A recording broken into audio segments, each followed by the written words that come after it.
Reserve seats تو ایک تحفہ دیتی ہے ایک پارٹی کسی کو، وہ بکے ہوئے ہیں، وہ کھلے عام بک گئے اور وہ دوسری طرف گئے ہوئے ہیں. تو میں صرف ایک اب ایز اے پاکستانی بات کر رہا ہوں کہ جو ایک خواب دیکھتا تھا اور شروع سے کہ ایک بڑا ہمارا عظیم ملک بنے گا، اور میری یہ کبھی خواب نہیں گئی میرے سے، میرا یہ بلیف ہے کہ اس ملک نے بڑا ایک عظیم ملک بننا ہے، اور یہ ایک سٹرگل ہے اس طرف جانے کے لیے. لیکن یہ بہت بڑا دھچکا لگتا ہے اس سٹرگل کو جب آپ یہ تماشا دیکھ رہے ہیں. تو دونوں چیزیں بڑی سیریس ہیں ملک کے مستقبل کے لیے. تو میں صرف میری مایوسی یہاں تک ہے، ہم نے عدلیہ کا فیصلہ تسلیم کیا، لیکن میں اس میں ضرور مایوس ہوں کہ اوپنلی جب یہ چیزیں ہو رہی ہیں پاکستان میں، اس کے لیے کوئی سیریسنس نہیں ہے. یعنی جو بھی انصاف کے ادارے ہیں، جو ہمارے پبلک ہے، وہ یہ جب تماشا دیکھ رہی ہے تو میں ایکسپیکٹ کر رہا ہوں کہ کوئی بھی اس کے اوپر، جو میں اب میری زندگی کے کتنے 20 گرمیاں گزری ہیں انگلینڈ میں، اور کافی اور بھی میں نے ٹائم گزارا، دنیا ٹریول کرتا تھا، کرکٹ میں میں ساری دنیا میں گیا ہوں. میں نے کبھی اس طرح کی چیز کسی بھی ویسٹرن ڈیموکریسی کے اندر نہیں دیکھی، کبھی سنا بھی نہیں ہے. نہ کوئی سوچ سکتا کسی کو خریدنے کا، نہ کوئی اپنے آپ کو اپنا ضمیر بیچنے کا سوچ سکتا ہے، کیونکہ معاشرہ اس کے خلاف کھڑا ہو جاتا ہے. جو میں نے اپنے لوگوں کو امر بالمعروف پہ بلایا تھا یہاں اسلام آباد میں، وہ اس لیے بلایا تھا کہ میں نے اپنی قوم کو یہ بتا رہا تھا آپ کی ذمہ داری ہے کہ جب آپ ایسی چیز دیکھتے ہیں، اگر آپ بدی کو کچھ نہیں کرتے، روکتے نہیں ہیں، وہ پھیل جاتی ہے معاشرے میں. وہاں جو میں نے دیکھا ہوا ہے ان معاشروں کے اندر جو مسلمان بھی نہیں ہیں، آپ یقین کریں جس طرح وہ امر بالمعروف پہ کھڑے ہوتے ہیں، میں تو کسی مسلمان معاشرے کو بھی اس طرح نہیں کھڑے ہوتے دیکھا. آپ ہمارے بیرون ملک پاکستانی ہیں، کبھی ان سے پوچھے تو صحیح کہ کس طرح وہ معاشرے اچھائی کے ساتھ کھڑے ہوتے ہیں، بدی کے خلاف ہوتے ہیں، حق کے اوپر کھڑے ہوتے ہیں، باطل کے خلاف کھڑا ہو جاتے ہیں، قوم کھڑی ہو جاتی ہے. جب برطانیہ میں 20 لاکھ لوگوں کے ساتھ میں نے بھی مارچ کی آج سے 20 سال پہلے عراق وار کے خلاف، تو برطانیہ کو فائدہ ہو رہا تھا عراق وار سے، وہ تیل کی جنگ تھی.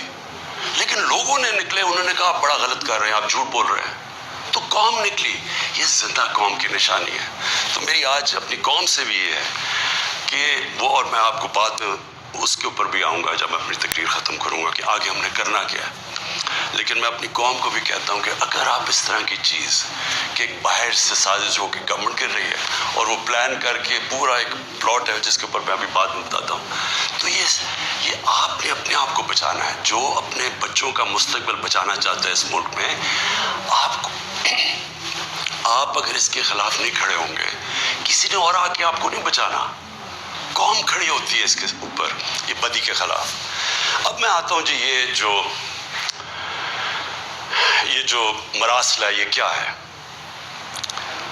پہلے تو یہ سمجھیں اس کو ایک سائفر ایک ہوتا ہے. سائفر کا مطلب کیا ہے؟ سائفر یہ ہوتا ہے کہ ہماری جو ایمبیسیز ہوتی ہیں باہر، وہ فورن آفس کو ایک کوڈڈ میسج میں سیکرٹ میسیجنگ کرتی ہیں کہ جو بھی ان کی انٹریکشن دوسرے ملکوں میں ہو رہا ہوتا ہے. وکی لیکس کا آپ کو سنا ہوگا چند سال پہلے، وہ کیا تھا؟ وہ یہی تھا کہ امریکن ایمبیسیز جو اپنے سیکرٹ ڈاکیومنٹس بھیج رہی تھی، وہ کسی نے ان کو ایکسپوز کر کے وہ پبلک میں آ گئی، وہ وکی لیکس تھی. تو اسی طرح جو آپ کا یہ جو سائفر میسج آتی ہے، یہ ٹاپ سیکرٹ ہوتی ہے.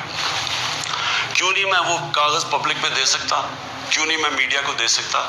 کیونکہ اس کے اوپر کوڈ ہوتی ہے، اور اگر ہم وہ سائفر پبلش کر دیں تو باہر کی دنیا کو پتہ چل جائے گا کہ پاکستان کی کوڈ کیا ہے.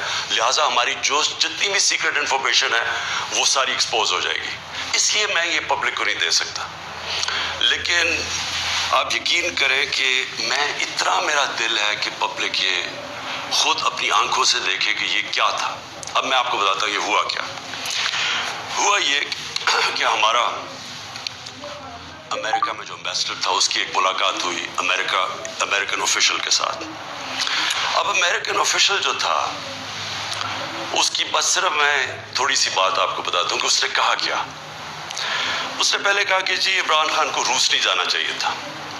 وہ بڑا اس نے کوشش کی امبیسڈر نے بتانے کے لیے کہ اس کی وجوہات ایک کنسنسس تھا، پہلے سے پلان بنا ہوا تھا، لیکن اس نے کہا نہیں، یہ صرف عمران خان نے فیصلہ کیا۔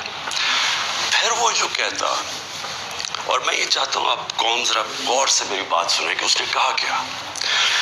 اس نے کہا کہ اگر آپ عمران خان کو یہ، اور اس نے کہا ابھی عدم اعتماد درج نہیں ہوا تھا پاکستان میں، اس سے پہلے یہ کہہ رہا ہے، یعنی اسے پتا تھا کہ عدم اعتماد آنے والی ہے۔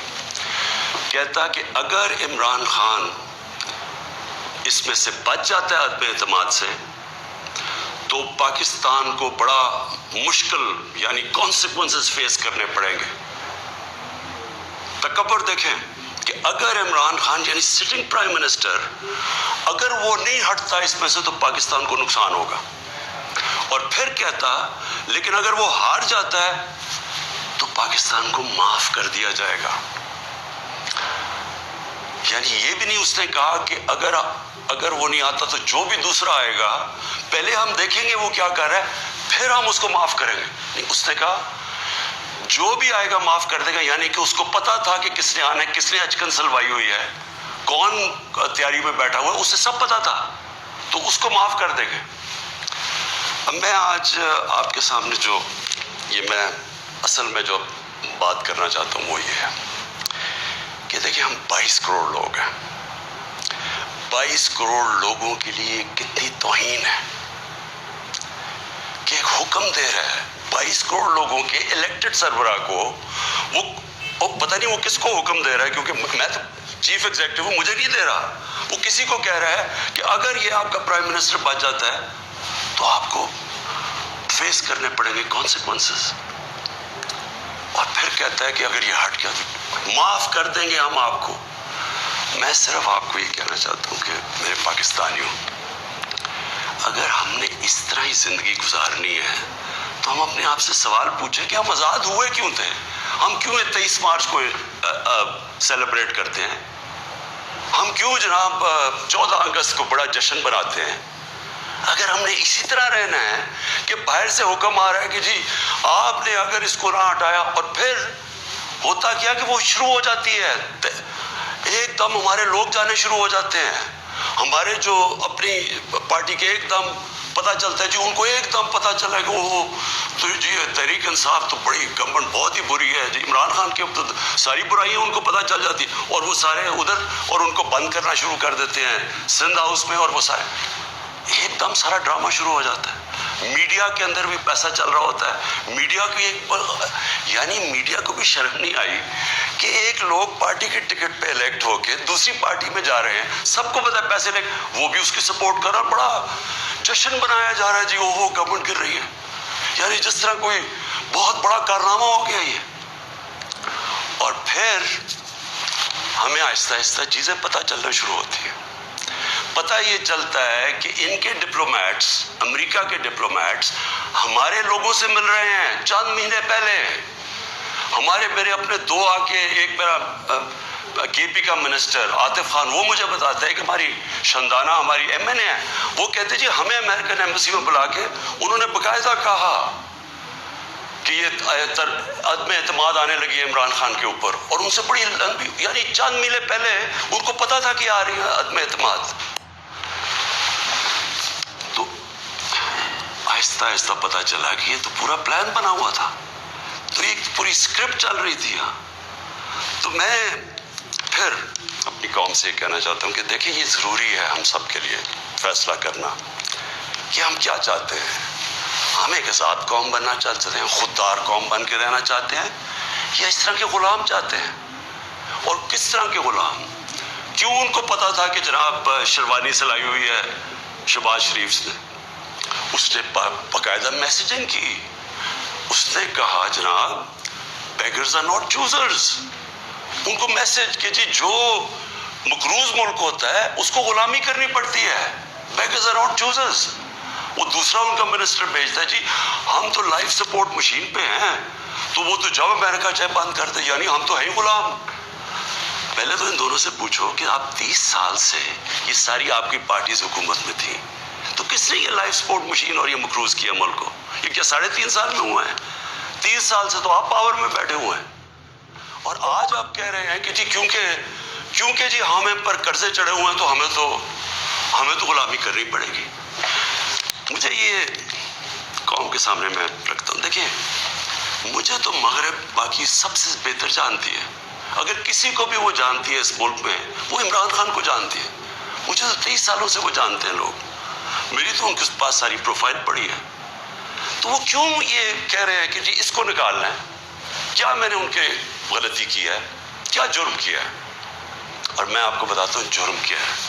سب سے بڑا جرم یہ ہے کہ انہوں نے ساری پروفائل جب میری دیکھی، اور ان کو پتا ہے پہلے سے کہ اس نے ڈرون اٹیکس کی مخالفت کی، اس نے عراق وار کی مخالفت کی، اس نے افغانستان مسلسل کہتا رہا کہ یہ ملٹری سلوشن نہیں ہے افغانستان میں، یا یہاں مذاکرات سے بات ختم ہوگی.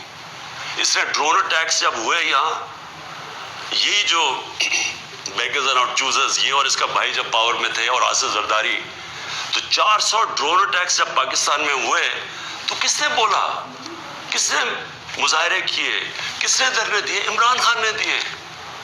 تو ان کو سب پتا تھا. ان کو یہ پتا ہے کہ عمران خان نہ اس کی کوئی چوری کے پیسے باہر پڑے، نہ اس کی کوئی جائیداد باہر پڑی ہے، نہ اس کے کوئی باہر بینک اکاؤنٹس ہیں، یعنی کہ وہ کنٹرول نہیں ہو سکتا. تو لہٰذا یہ اس کا قصور ہے کہ کیونکہ وہ ہمارا پتلا نہیں بن سکتا، اس لیے اس کو ہٹانا بڑا ضروری ہے. اور یہ سارا کچھ جو ڈرامہ ہو رہا ہے، یہ صرف ایک آدمی کو ہٹانے کے لیے ہو رہا ہے. تو ان کی کیا ان کو خاصیت پسند ہے؟ ان کو پتہ ہے کہ اپنے پیسے کے لیے یہ اس ملک کی ہر قسم کی قربانی دینے کے لیے تیار ہے. 400 ڈرون اٹیکس میں نے بتایا، یہ کبھی ان کے منہ سے سنا تھا کہ یہ ہر ہیومینیٹیرین لاز، ہر ہیومن رائٹس کی وائلیشن ہے کہ آپ کسی آپ ان کی مدد کر رہے ہیں، آپ قربانیاں دے رہے ہیں، اور وہ آپ بھی بمباری کر رہے ہیں. اور بمباری کس طرح لوگوں کو مار رہے ہیں؟ ایک آدمی 4000 میل سے فیصلہ کرتا ہے کہ جناب یہ دہشت گرد ہے، اور اوپر سے بٹن دباتا ہے اور وہ نیچے مر جاتے ہیں. ادھر فلمیں بنی ہیں امریکہ کے اوپر، اس کے اوپر ایک میں نے فلم بھی دیکھی ہوئی ہے، یہ جو ڈرون اٹیکس کرتے تھے. کس کو اب کابل میں ڈرون اٹیک ہوا تھا، پہلے رپورٹ آئی جی کہ پتہ نہیں 8 وہ آئیسل کے ممبرز مر گئے، دہشت گرد مر گئے.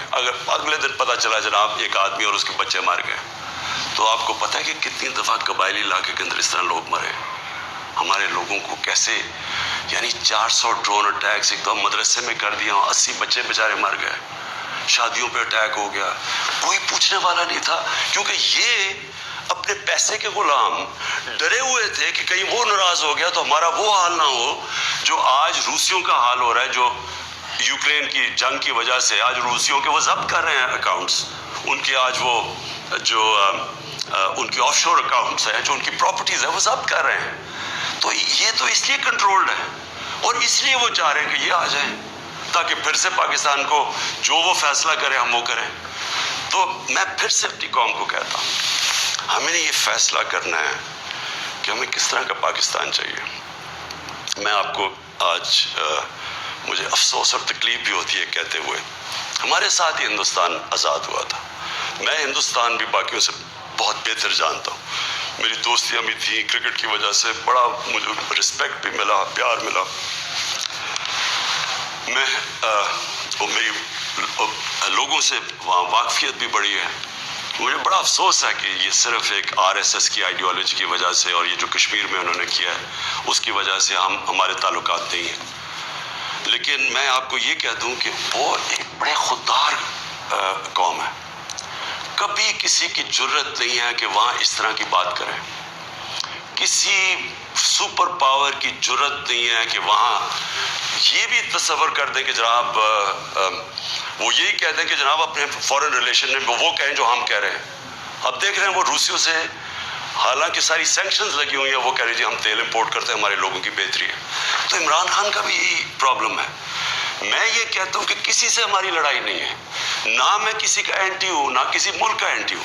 میں صرف یہ کہتا ہوں کہ جو میرے لوگوں کے فائدے کے لیے پہلی چیز وہ ہے، میرے 22 کروڑ لوگوں کے لیے، اس کے بعد میں دنیا کی باقی چیزیں ماننے کے لیے تیار ہوں.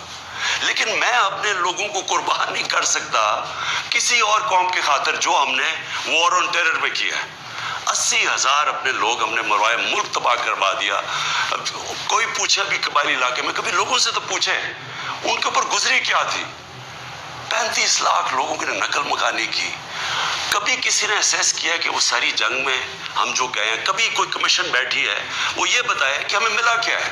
میں آپ کو بتاتا ہوں, ہمارے یہاں جو صاحب اقتدار ہیں وہ ڈالرز کے لیے میں آپ کو کہہ رہا ہوں ہمیں جنگوں کے اندر پھنسا دیتے ہیں. ہم جب سوویت یونین کے خلاف جو ہم فرنٹ لائن اسٹیٹ بن گئے تھے, اگر ہم ڈالر امریکہ سے ایڈ لیے بغیر کرتے تو وہ بہت اچھی چیز تھی. ہم پھر اپنے بھائیوں کے لیے, افغانستانوں کی آزادی کے لیے مدد کر رہے تھے. لیکن جب ہم کہہ رہے ہیں کہ جی یہ پینٹس ہے, ہمیں اتنے پیسے چاہیے, پیسے لے کے جب آپ کسی کے ساتھ شرکت کرتے ہیں وہ آپ کی عزت نہیں کرتے. جیسی وہ ہم افغانستان کا وہ روسی جب وہاں سے گئے 2 سال کے بعد پاکستان کے اوپر سینکشنز لگ گئی. کسی نے نہیں پرواہ کی کہ ہم نے کتنی قربانی دی. 5 لاکھ ریفیوجی, 5 ملین 50 لاکھ پاکستان میں ریفیوجیز تھے.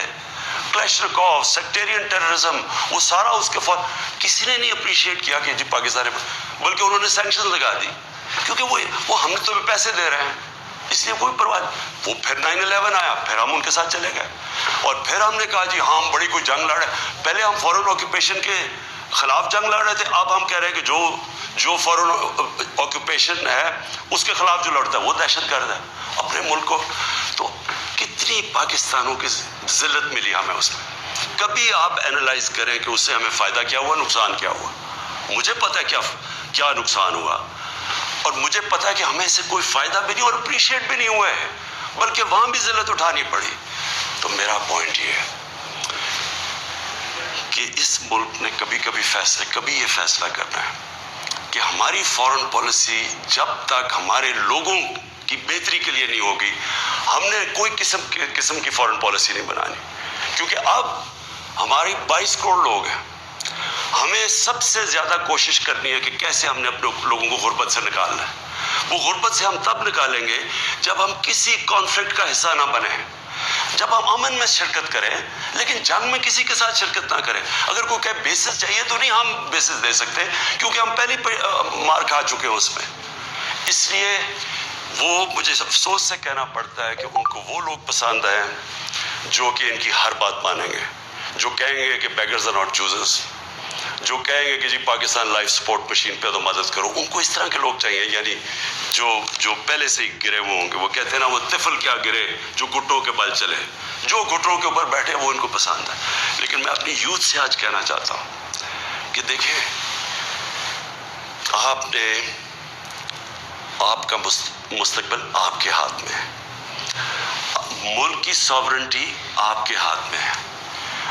اپنی جمہوریت کو, اس کی حفاظت کون کرتا ہے؟ کوئی فوج نہیں کر سکتی جمہوریت کی حفاظت, کوئی باہر سے فورن پاور نہیں کر سکتی.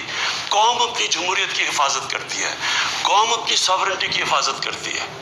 یہ جو ہماری ساورنٹی کے اوپر اٹیک ہوا ہے, میں آج آپ کو کہہ رہا ہوں, آج آپ اس کے اوپر سٹینڈ نہیں لیں گے, آگے سے یہ ہوا کرے گا کہ جو بھی آئے گا نا پاور میں, جو بھی آئے گا وہ پھر سب سے پہلے دیکھے گا کہ جی آپ کو کوئی سپر پاور تو ناراض نہیں ہو رہی, اور وہ پھر وہی کرے گا جو وہ چاہیں گے, کیونکہ اس کو ڈر ہوگا کہ انہوں نے 5, 10, 15 ارب روپیہ خرچ کرنا اور میری کرسی الٹا دینی ہے. اور وہ انہیں اپنی پاور بچانے کے لیے پھر وہ سارے, جس طرح یہ ہے کہ بیگرز آر ناٹ چوزرز, اسی طرح کے لوگ آئیں گے. کوئی بھی جب تک قوم اپنی لیڈرشپ کے ساتھ نہیں کھڑی ہوگی اور قوم نہیں کہے گی کہ ہم اپنے ملک کو ایک آزاد ملک دیکھنا چاہتے ہیں, ہماری فورن پالیسی ساورن ہونا چاہیے, ہم اپنے ملک کے مفادات کے لیے, اپنی قوم کے لیے, ہمارے جو لوگ ہیں 22 کروڑ لوگ, ان کے فائدے کے لیے فورن پالیسی بنے گی. اور وہ فورن پالیسی وہ ہے جو ہم سب سے اچھے تعلقات رکھیں. ہم امریکہ کو بار بار ان کو سمجھائیں کہ ہم کوئی میں عمران خان اینٹی امریکن نہیں ہے, لیکن ہم نے بڑی بری حالات دیکھے ہوئے ہیں. ہم نے آپ کی ہم کوئی ٹیشو پیپر کی طرح استعمال ہونے والی قوم نہیں ہے کہ آپ استعمال کریں اور پھر پھینک دیں. ہم آپ کے ساتھ جو ایک ورڈ ہوتا ہے میوچلی بینیفٹ, آپ کو بھی جس کا فائدہ ہو ہمیں بھی فائدہ ہو, ون سائڈڈ ریلیشن شپ کسی سے نہیں چاہیے. اور پھر میں کہتا ہوں ہندوستان کو دیکھ لیں, اتنی کسی کی جرت نہیں, کسی کی جرت تھی کہ اس طرح کی بات کرتے ہیں ہندوستان میں. یورپین یونین کے جب ایمبیسڈرز نے یہاں بالکل پروٹوکول کے خلاف سٹیٹمنٹ دی کہ جی پاکستان کو روس کے خلاف سٹیٹمنٹ دینی چاہیے, کیا وہ ہندوستان میں کہہ سکتے ہیں؟ کیا ان کی جرت ہے ہندوستان میں ایسی سٹیٹمنٹ دیتے ہوئے؟ کیونکہ ہندوستان ایک ساورن ملک ہے اور ہم ساتھ ہی آزاد ہوئے تھے. تو میری اپنی قوم سے یہ ہے کہ دیکھیں آپ نے اپنی ساورنٹی کو پروٹیکٹ کرنا ہے. اور میں نے آخر میں اپنی یوتھ سے جو میں بات کرنا چاہتا تھا کہ دیکھیں میں تو یہ امپورٹڈ گورنمنٹ کو بالکل تسلیم نہیں کروں گا. میں نکلوں گا اپنی قوم کے اندر. میں تو میری تو کوئی باپ پولیٹکس میں نہیں تھا, میرا کوئی رشتہ دار یا کوئی میں پولیٹیکل فیملی سے تھا نہیں. میں نے تو شروع کی عوام کے اندر نکل کے 14 سال مذاق اڑتا رہا. تھوڑے سے لوگ تھے میرے ساتھ اور کرتے کرتے اللہ کا کرم ہے کہ ایک دن اللہ نے عوام کے دل میری طرف موڑ دیے اور ایک دم پبلک آنی شروع ہو گئی. اور ابھی جو میں اس کا لاکھ لاکھ شکر ادا کرتا ہوں کہ ابھی جو ہمارا یہ پریڈ گراؤنڈ میں اسلام آباد میں جو جلسہ ہوا, میرے خیال میں ملک کی تاریخ میں اتنے بڑی ایسے پبلک نہیں نکلی. تو میں تو پبلک نہیں مجھے لے کے آئے ہیں, پبلک کے ساتھ ہی میں نے آنا ہے. میں نے اس لیے شاید ہی پاکستان میں اس کی کوئی مثال نہیں ہے کہ جب انہوں نے وہ عدم اعتماد میرے اوپر یہ لے کے آئے تو میں نے اپنی اسمبلی ڈیزالو کر دی, اپنے آپ کو ڈیزالو کر دیا اور عوام کے پاس میں نے کہا لوگوں کے پاس جاتا ہوں کہ الیکشن کروائیں, فیصلہ کر لیں, الیکشن سے الیکٹ کریں لوگوں کو. یہ کیا طریقے جی پیچھے سے مل کے کوئی باہر سے کانسپریسی پیسے دے کے کوئی ادھر خرید کے اور جناب آپ وزیر اعظم بن گئے. یہ کون سی جمہوریت ہے؟ یہ کس جمہوریت کے اندر اس طرح کے وزیر اعظم بنتے ہیں؟ کیا اس کی کریڈیبلٹی رہ گئی؟ اور وہ کیا بنے گی پارلیمنٹ جس کے اندر جو ایک دوسرے کو چور کہتے, سارے ایک دوسرے کو یہ چور کہتے تھے, ساروں نے ایک دوسرے کے اوپر کرپشن کیسز بنائے, سب ایک دوسرے کے اوپر ایسی زبان استعمال کرتے ہیں. 20 سال دیکھ لیں کیا کیا ایک دوسرے کو کہتے. اب یہ سارا یہ جمگٹا اکٹھا ہو جائے گا اور صرف ایک مسئلہ ہو, کسی طرح بس پاور مل جائے تاکہ پھر سے پہلے جو NRO 1 ملا تھا ان کو, ساروں نے انہوں نے مل کے جو چوری کی جنرل مشرف نے NRO دے دیا. اب یہ NRO 2 ہوگا, آتے ساتھ ہی پاور. اچھا کیوں نہیں عوام کے پاس گئے؟ انہوں نے کہا 3.5 سال کہ جناب یہاں تو بڑی نااہل حکومت ہے, یہ ایسے ہے, لوگوں میں جائیں گے وہ انڈے ماریں گے. تو ہم تو کہہ رہے ہیں لوگوں میں آؤ, اور آپ یہ پوری کو اب بھاگ رہے ہیں لوگوں کے اندر. کیوں یہ بھاگ رہے ہیں؟ کیونکہ ان کا مقصد کوئی عوام کی پالیٹکس نہیں ہے. ان کا مقصد صرف یہ ہے کہ وہاں اسمبلی میں آئیں. سب سے پہلا یہ کام میں آج آپ کو کہہ رہا ہوں اور میری قوم آپ کو اس کے اوپر نظر رکھنی ہے کیونکہ یہ آپ کا پیسہ چوری ہوا ہے. انہوں نے نیب کو ختم کرنا ہے, انہوں نے اپنے کرپشن کیسز ختم کرنے ہیں. اس وقت حالات یہ ہیں کہ یہ جو سارے ضمانت کے اوپر ہے, یہ ان کو کیا ڈر کس چیز کا ہے؟ ان کے سارے کیسز آنے لگے ہیں سامنے, تو وہ جلدی ہٹانا چاہتے تھے کہ کسی طرح یہ اپنے کیسز سے نکل جائے. تو قوم نے نظر رکھنی ہے. پھر انہوں نے, میں دوسری چیز آپ کو کہوں, یہ کبھی انہوں نے نیوٹرل امپائر سے میچ نہیں کھیلا.